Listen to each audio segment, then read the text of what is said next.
প্রয়োজন হলে সরকার কোটা পদ্ধতির পরিবর্তন ও পরিবর্ধন করতে পারবে বলে রায় দিয়েছেন হাইকোর্ট। এ বিষয়ে deputy attorney general Sheikh Saifuzzaman জানিয়েছেন, কোটা থেকে চাকরি প্রার্থী পাওয়া না গেলে মেধার ভিত্তিতে শূন্য পদেও নিয়োগ দেওয়া যাবে। এদিকে কোটা নিয়ে আন্দোলনকারী শিক্ষার্থীদের জন্য আদালতের দরজা সবসময় খোলা রয়েছে বলে জানিয়েছেন প্রধান বিচারপতি। সাদিয়া কানিজের রিপোর্ট।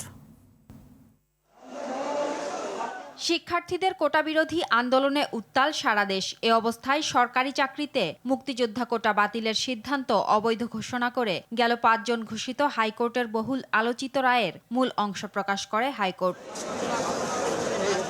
রায়ে বলা হয়, সরকার চাইলে সব কোটা রেখে প্রয়োজন অনুযায়ী কোটার কাঠামো কমাতে বাড়াতে পারবে। আগে একটি রিট পিটিশন দাখিল হয়েছিল, সেই রিটে কিছু ডাইরেকশন ছিল, সেটা অ্যাপিলেট ডিভিশনে সিপি ফাইল করা হয়েছিল, সেখানেও আপিল করেছিল যে মুক্তিযোদ্ধাদের কোটা ফলো করার জন্য। সেই আঙ্গিকে আজকের এই রায়টা দিয়েছেন এবং বলেছেন যে সকল মুক্তিযোদ্ধা এবং জেলা কোটা, তারপরে নারী কোটা সহ যারা ট্রাইবাল তাদের কোটাও থাকবে।